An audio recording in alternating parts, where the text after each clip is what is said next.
Okay, so here we are going to discuss with micro and macro. As the name says micro, micro means small. Small in the sense what? Here we will be studying about individual units. In microeconomics, we are going to study about the individual units.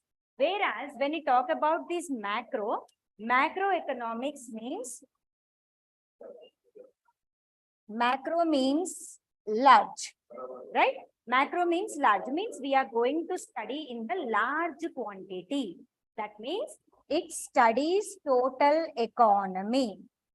Study about economy as a whole. Means total economy we are going to study under our macroeconomics. Basically, when we study about our economy, we can't study what is happening in our country completely. We cannot study. So what we will do, there are two concepts to study. One is micro and macro. Micro study means what? First, we will study about the individual units, right? Then later on, we study about the total economy as a whole. This is what the two approaches are there to study about the micro and means to study about our economy.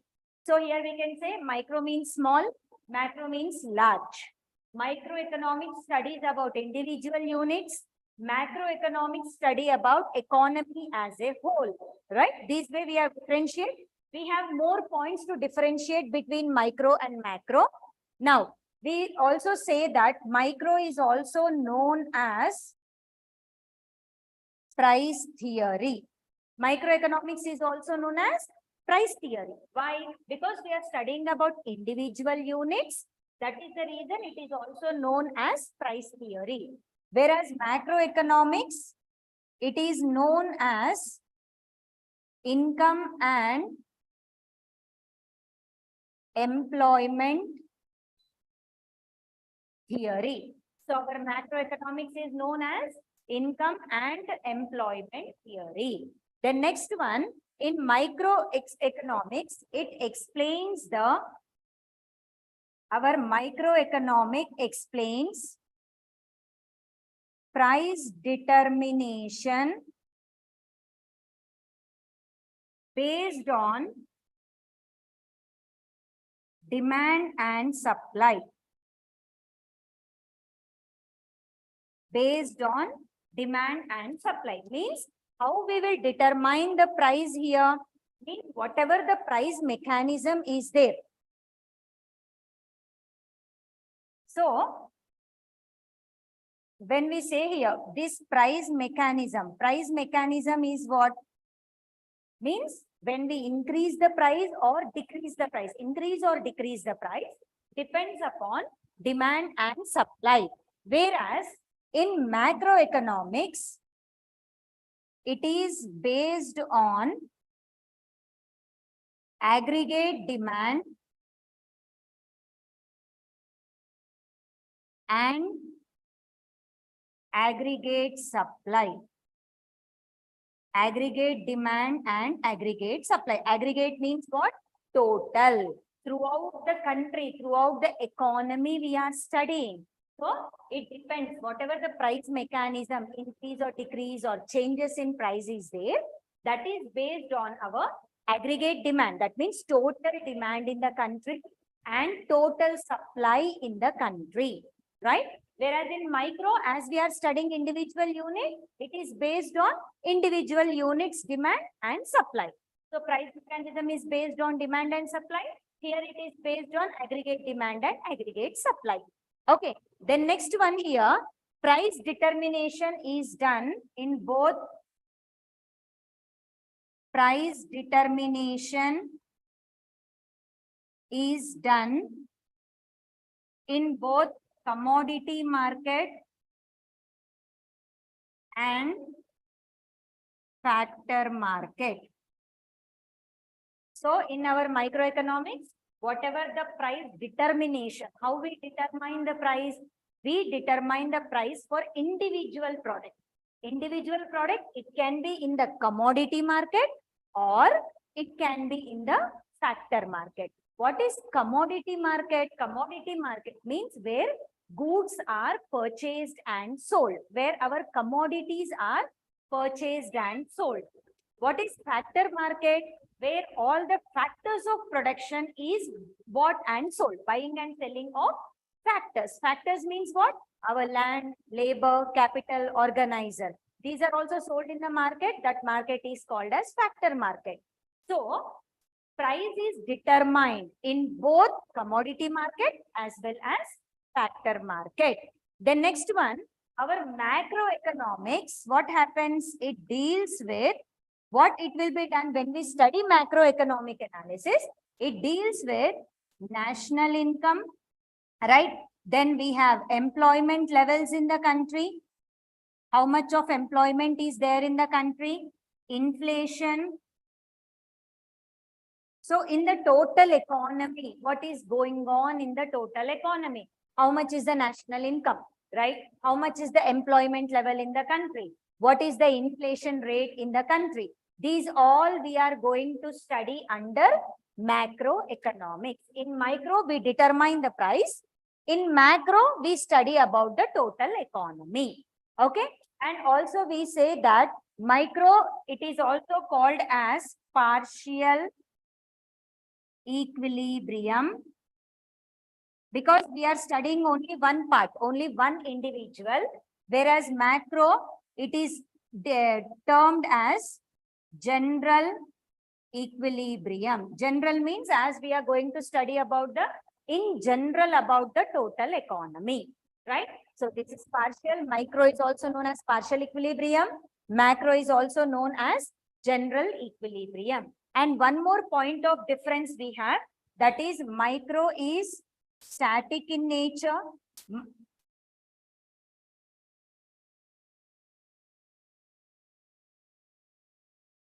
And micro is dynamic in nature. You remember the meanings here? Static means no change. Whatever may be the change happening in the country, it will not affect this. Static means stable, which is not changing. Dynamic means changes according to the time, right? As the time changes, there is a change in the economy. That all will be considered under macroeconomics. So, these are the main differences between micro and macro. If you remember these points, it is a compulsory 5 marks question. Almost every time they are repeating this question for 5 marks. So simple points you have to remember here, or you may get only micro for 2 marks or only macro for 2 marks. Even for 2 marks or for 5 marks, you may get these questions. Thing is, you have to understand the concept. What is micro? Micro means small. Microeconomics studies about individual units. Microeconomics is also known as price theory, right? Microeconomics explains the price mechanism based on demand and supply. And microeconomics helps in price with microeconomics. Price is determined in both commodity market as well as factor market. Microeconomics is also called as partial equilibrium and it is static in nature. So when you are writing for 2 marks, any 3 points you can write from this. What is point? When you are writing for 2 marks, out of these, any 3 points you write, you can get 2 out of 2, right? Same macro. Macro means large, as the simple word macro, which means large. Macro is study about the total economy as a whole. We can say total economy, not individual, total economy as a whole. And macroeconomics is also known as income and employment theory, because it studies national income, means throughout the country, throughout the nation, how much of income is generated in the country, what is employment. That's why it is known as income and employment theory. Then this macroeconomics is based on aggregate demand and aggregate supply. Aggregate means what? Total. What is the total demand in the country and what is the total supply in the country? Depending on that, means that study will be done by using macroeconomics. And macroeconomics deals with national income, employment, inflation, all throughout the economy, what is going on, that all will be dealt by, means that all we will study with the help of macro approach. And macroeconomics is also known as general equilibrium, and it is dynamic in nature. Dynamic means what? Which changes as the time changes. Macroeconomics means our what we can say, national income changes. Day by day national income will change. Day by day GDP will be changing. Day by day employment rates will be changing. So that change is considered in the by using macro approach. Got it? So when you get macroeconomics for 2 marks, you have to write any 3 points out of this. 3 points you write, you can easily score 2 marks from this. Okay. So is it clear with this micro and macro?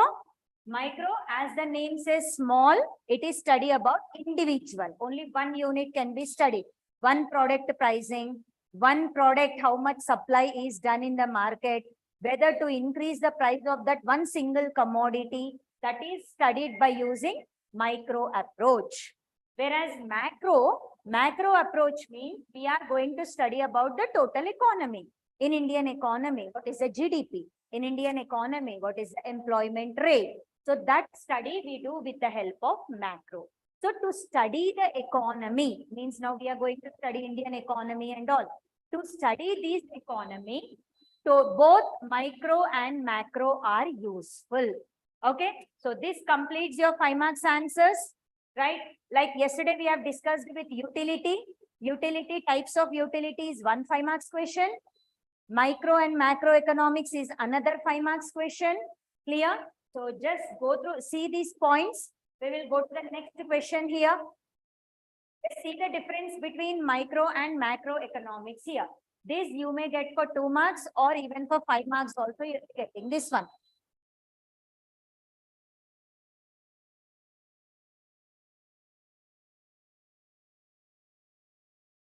Right. So shall we move to the next question? Next 5 marks question we are going to discuss from the first chapter, that is characteristics of human wants. Characteristics of human wants. Why we are studying about human wants? Because our economics is completely dependent upon human wants. Why? What we study in our economics, we study how to satisfy our wants with limited resources, right? If our human wants are not there, what we will do? What production we will do? What distribution we will do? Why we earn money? Why we do all these things if human wants are not there? If we want something, then only that activity will go on. Means we can say that our economy or economics is completely based on human wants. Means in economics, whatever we study, like resources, utilization of resources, or how to earn income, how to get the money, how to do the work, everything is based on our human wants only. If we do not have any wants, what we will do? We don't do anything, right? Nothing, no economy will be there. So that's why human wants are the basis for all economic activities. We also can say here, human wants are basis for all economic activities. What are economic activities? Production, distribution, consumption. So the economic activities are production, distribution, and consumption, right? To do all these things, our wants are the basis. So that is it. Means if your want is there, you want to have some food, production should be done. That should be distributed from point of production to the point of consumption. Once it is distributed, then only you can consume that. Okay. So these way wants are the basis for all economic activities. So that is the reason we are going to study about the human wants, characteristics of human wants. What are the features? Characteristic mean how our human wants are there. First feature, our human wants are unlimited. Do anyone have limited wants? No. All our wants are unlimited. Means if one want is satisfied, immediately another want arises. Right? That's why we say human wants are unlimited. And another feature is particular want is satiable. Satiable means what? At one particular time, only one want will be satisfied. One want at one particular time. That means what? Now, for example, I'm feeling hungry or I'm feeling thirsty. Both at a time I can't take it now, right? Water and food I can't take at a time. Only one I can satisfy first, then next one. So, particular want is satiable. Then, wants are having competition. Competition means what? One want and another want will have a competition. So, like what we can say, we are having so many wants now. I want money to buy a car. I want money to buy a house, right? I want money to buy clothes. Like this, I have so many wants, but money with me is very limited. Wants are competing. If I have money, first I should buy a car or buy a house or buy clothes. What should I do? So that way, wants are competitive in nature. And we can say wants are complementary. Complementary means what? Dependent on each other. To satisfy one want, another want we have to satisfy. For example, you have a hobby of painting, right? If you want to paint, what only painting hobby means, that is not enough, na? You require paper for that, you require colors for that, you require pencil for that. Means paper, pencil, colors, these all one by one, they are dependent on each other. That's why we say to satisfy one want, we have to satisfy another want here. That's why means wants are complementary in nature. And wants can be substituted here. Human wants have substitution. Substitution means what? In place of another. For example, if you're feeling hungry, you can have food. That means you can have fruits or you can have rice or something like that. Means we can substitute that one. Now you want to watch a movie. You can go to the theater and watch it, or you can watch it at home. Means you can substitute, right? Replace. Then next we can, another feature is wants are recurring in nature. Recurring means what? They are occurring again and again. Means our want will never be satisfied. Okay, if today I bought clothes, right? My want is to purchase new clothes. I have purchased them. It will not stop here only. That will be reoccurring again and again. Means maybe after 1 month again I want to buy clothes, or maybe after 2 months I want to buy the clothes. So that's why we say they are recurring in nature. And wants change into habits. Habit, if you are doing anything continuously, it may change into a habit now, right? So wants change into habit, and wants vary with time, place, and person. Wants vary with time, place, and person, because one person want will not be same with another person. One person wants something else and you want something else. Time to time also our wants will change, right? Morning I want something, but I don't want the same thing in the evening. My wants are changing. From place to place also it will change here. So these are all the characteristics of human wants. So again, this will be your 5 marks question here. Okay, characteristics of human wants. Our economics is completely based on human want. Whatever we study in our economics, it is completely based on our human wants, right? Means wants are the basis for all economic activities. This will be your introduction. Wants are the basis for all economic activities. Our wants features unlimited, wants are unlimited, right? If one want is satisfied, another want arises. Particular want is satiable. At one particular time, we can satisfy only one want. Wants are competitive in nature.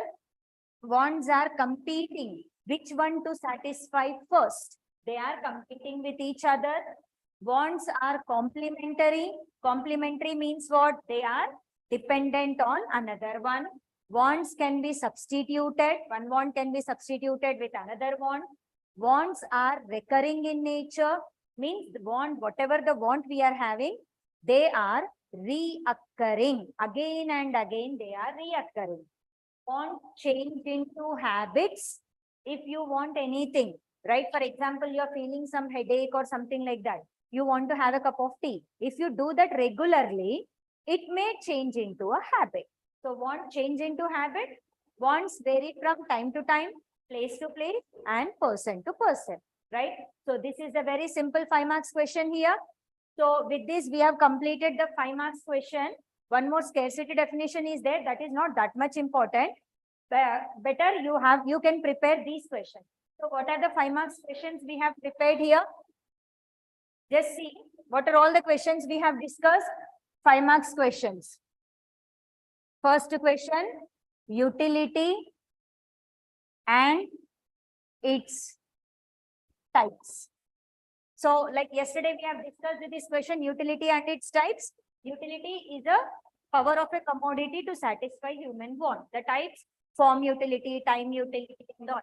Now second question we have done is difference between micro and macroeconomics. That now recently we have done this question.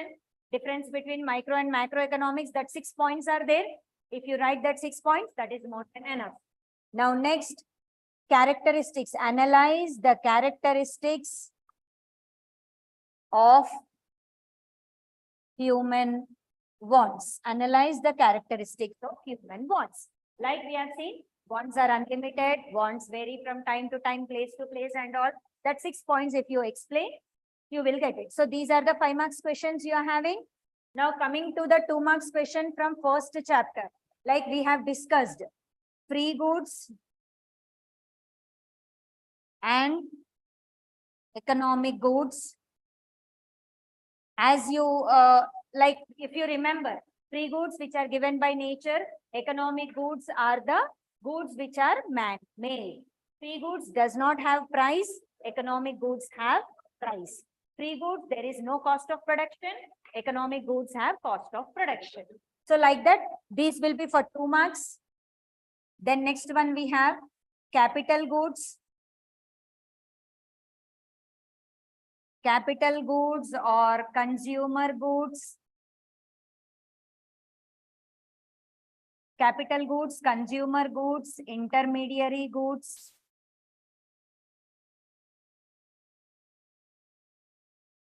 Intermediary goods, these are the different type of economic goods we have discussed in the previous class, right? Then next one, we also have this one, microeconomics. Next, macroeconomics. For 2 marks, these all questions, you may get it for 2 marks. Like from first chapter, you are having first chapter, you will have 2 SAQs and 2 VSAQs, right? In this, we have discussed with 3 SAQs and all the VSAQs we have discussed over here. And also wealth will be there here. Wealth is another concept we have discussed, which is nothing but stock of assets, right? And one more concept we will discuss, that is price. Price means what? For any economic good, as we said, all the economic goods have price. Price is value of goods expressed in terms of money. Value of goods expressed in terms of money. That is called as price. Like all economic goods have price. So when you are writing the 2 marks answer, that is price. I'll write it clearly.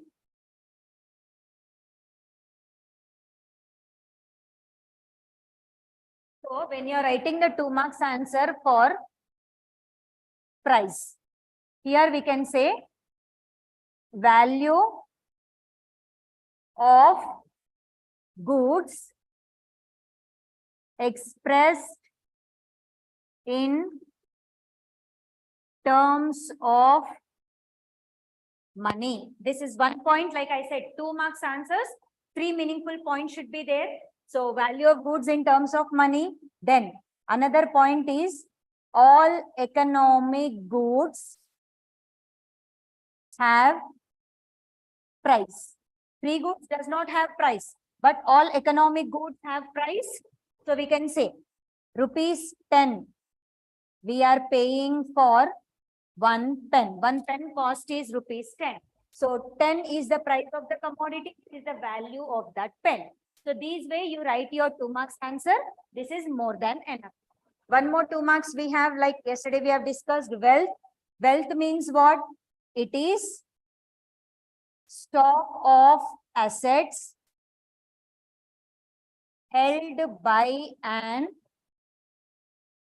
individual or institution.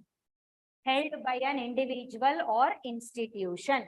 This is called as wealth, right? It can be cash, gold, shares in the companies, or any, we can say, other inventories and all. So these all comes under our, these all comes under wealth. So wealth is having, wealth can be transferred, wealth is having utility, and wealth is having scarcity, right?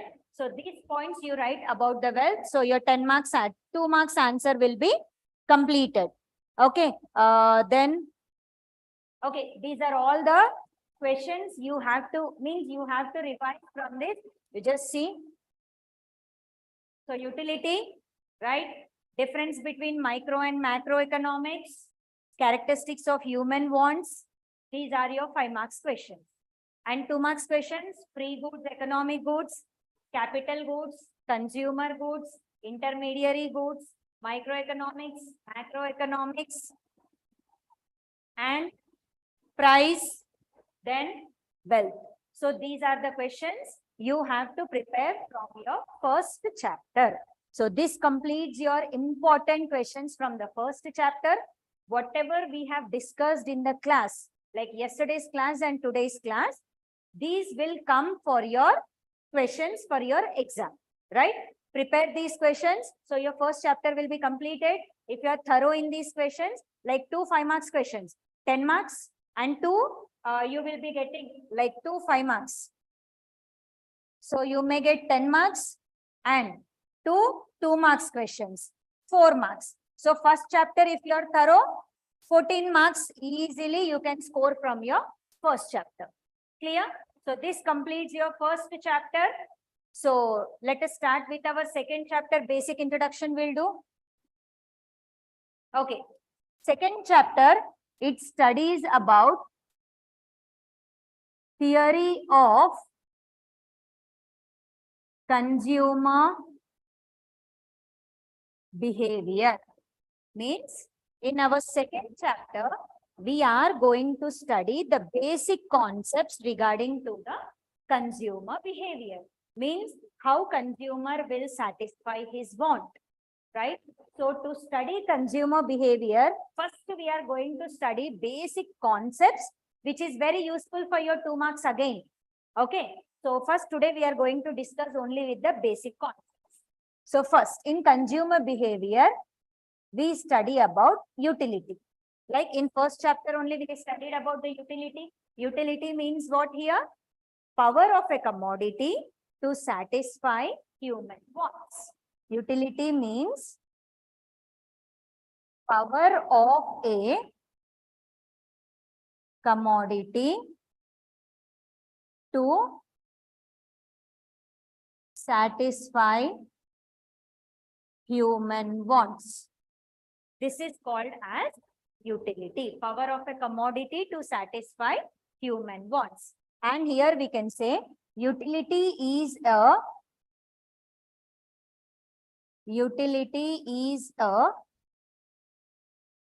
subjective concept.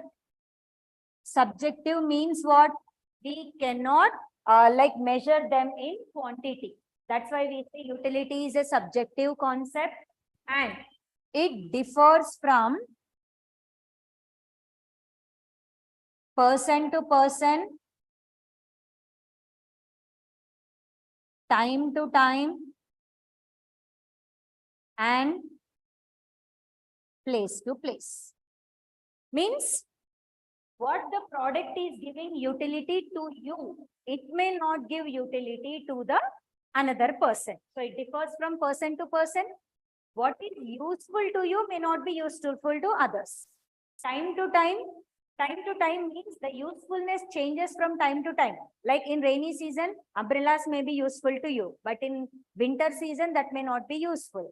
So like that, time to time, place to place. When you are in one place, one product may have utility. When you are in other place, another product will have the utility, right? So these are the points you can write for 2 marks. If you get this question for 2 marks, you have to write this one. Okay. Now, we will see the approaches, the 2 methods to calculate the, why we are studying utility? Because we want to study the consumer behavior. So there are 2 approaches of utility which are used to study consumer behavior. Means how consumer is getting satisfaction. To study that consumer behavior, 2 approaches of utility is there. One is cardinal utility. Other one is ordinal utility, right? Cardinal, 2 approaches of utility to study consumer behavior. One is cardinal utility. The other one is the ordinal utility, right? Now, is this clear with the utility? Now, we will discuss with the concept, the 2 approaches of utility in detail, which is very, very, very important for your 2 marks. So, first, let us discuss with cardinal utility. What is cardinal? Cardinal in general. Cardinal means what? Numbers. So, cardinal utility means utility which is measured in terms of cardinal numbers. In terms of cardinal, what are cardinal numbers? 1, 2, 3, 4, so on. What is cardinal utility? The utility means the satisfaction. What we are getting is measured in terms of cardinal numbers. So you remember here, utility means we are taking it as how consumer is getting satisfaction. Okay. So the consumer satisfaction is measured in terms of cardinal numbers. Like when I am using, for example, I am using some vehicle, 2-wheeler I am using. How much satisfaction I'm getting? I'm getting 10 utils of satisfaction and like that. So these are called as utils, right? These numbers what we are using here are called as utils. I'm getting 10 utils of satisfaction. I'm getting 15 utils of satisfaction, like that. So that is called as cardinal utility. And first point is this one. Second point, it was developed by, this approach was developed by Alfred Marshall. This approach was developed and used by Alfred Marshall. Alfred Marshall, as we say, He is the father of modern economics here, right? He explained about the consumer behavior and he used the approach of cardinal utility. So he developed the approach of cardinal measurement. And this one, by using cardinal utility, law of diminishing marginal utility, which we are going to study in the next classes, diminishing marginal utility and law of equimarginal utility are studied with the help of cardinal utility approach, right? So simple 2 marks question you are getting over here. Cardinal utility means what?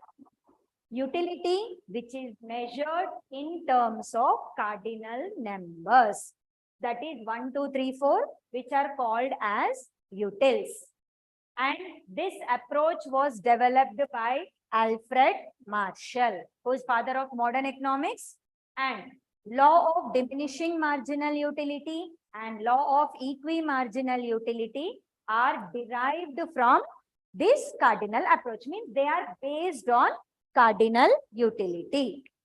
Okay, so this is how we have the cardinal approach.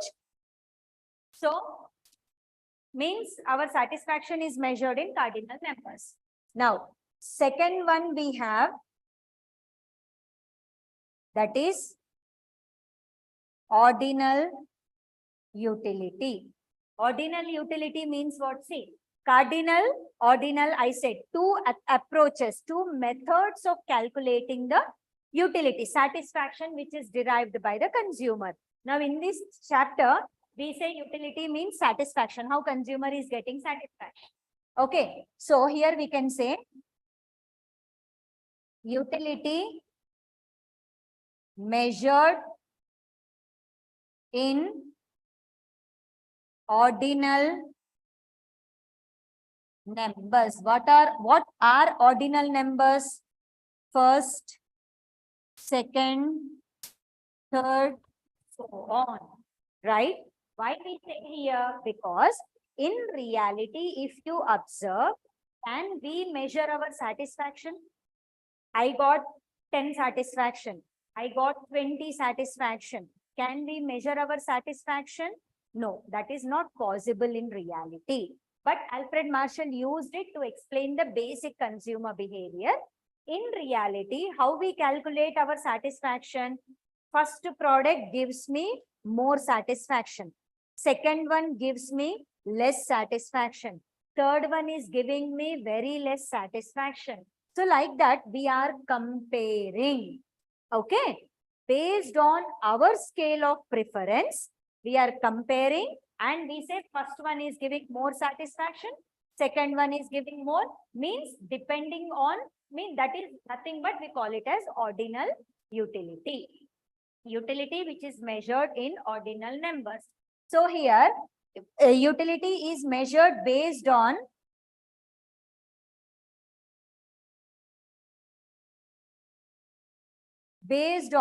scale of preference. Utility is based on our scale of preference. Scale of preference means what? Which one I prefer first, right? Which product I will take first. Then what I will take next. What I will take. So our utility is based on our scale of preference. So this concept was developed by ordinal utility concept was developed by modern economists Hicks and Allen, right? So for 2 marks, you have to write all these points, simple points I'm giving here. So this ordinal approach was developed by Hicks and Allen, modern economists. And this approach is used to explain consumer behavior by using indifference curve analysis. So, based on ordinal utility, how we measure consumer behavior is explained in indifference curve analysis. So, these are the points you will write for your ordinal utility. So, this is again for your 2 marks question. Second chapter mein, cardinal utility, ordinal utility. You may get it for 2 marks, right? So now cardinal means what here? Measured in cardinal numbers 1, 2, 3, 4 and all. Like I am riding a vehicle, 4-wheeler I am riding.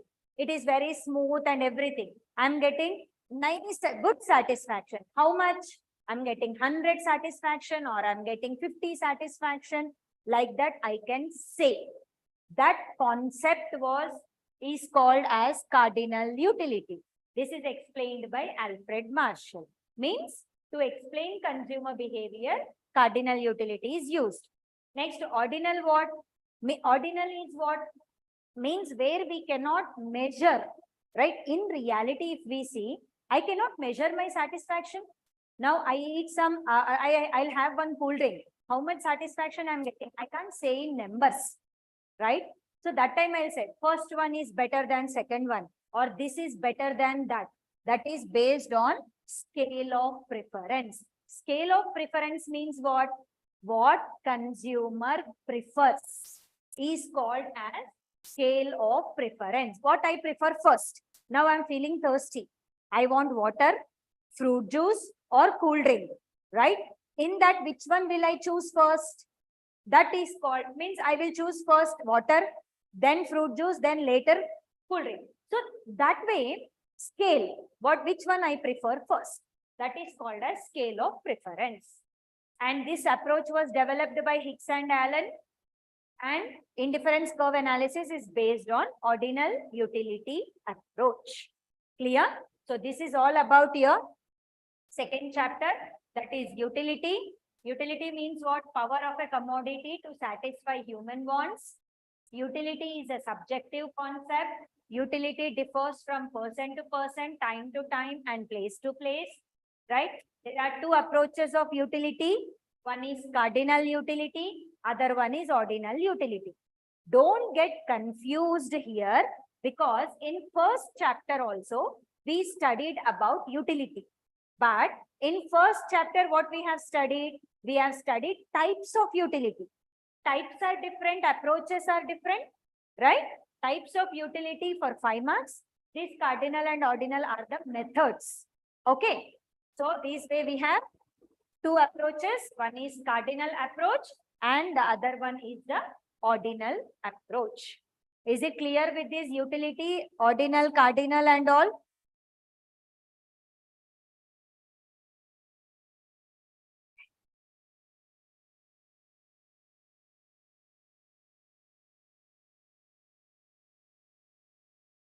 Okay, fine.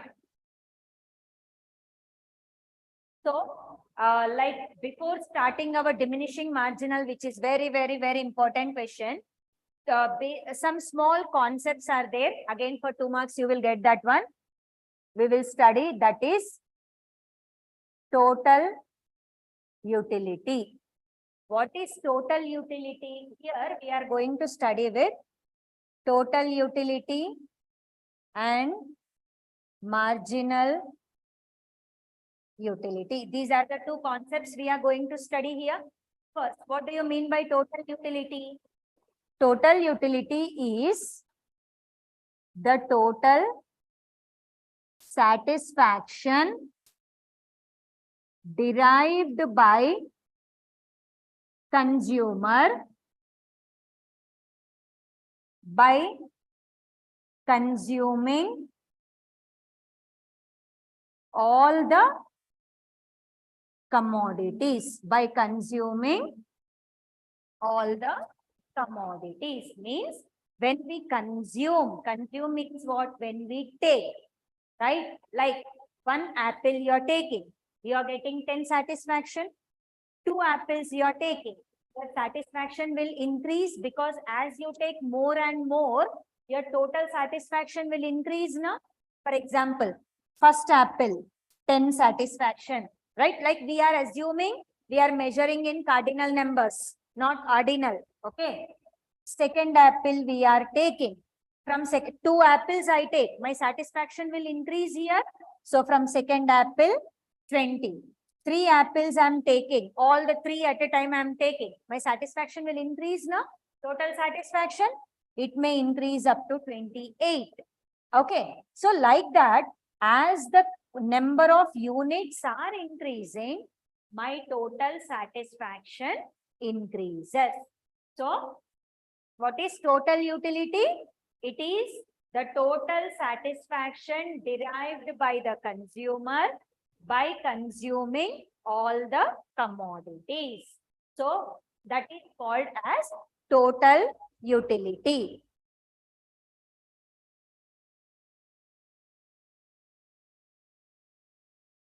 So here we can say total utility is a function of quantity. Means as our quantity increases, our total utility also increases here.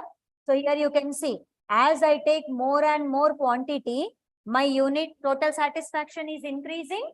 So it is a function of quantity. Total utility is a function of total quantity. Total utility is a function of total quantity. So this is how we write our 2 marks question again. So these all simple terms, you may get it for 2 marks. Okay.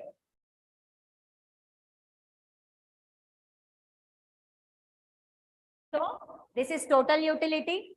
Now, second concept we will discuss, that is marginal utility. Remember these concepts in throughout your first year economics. You will come across the word marginal, marginal, marginal. Marginal means what? Additional, extra.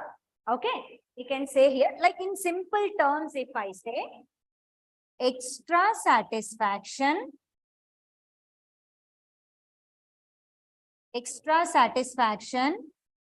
by consuming extra unit. In simple language, if we say, okay, extra satisfaction by consuming extra unit. Because when we take one extra unit, obviously we will get extra satisfaction. That is called as marginal utility. So if you are writing the answer, for your understanding, I said extra. But when you are writing your answer, you have to write it additional utility derived by consuming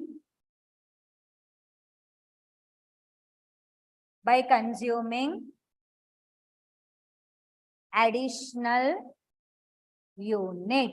Means when we take one extra unit, we are going to get extra satisfaction. Okay, how we will calculate this one? MU is equals to TUN minus TUN minus 1. Okay, so this is how we have the marginal utility concept. Now, based on this, we are going to discuss very important law in next class. Okay, just go through all the 2 marks and all what we have discussed till now. Okay, so tomorrow again we are going to continue with the law of diminishing marginal utility. Okay, so this is all for today. Please prepare all these questions now. Thank you.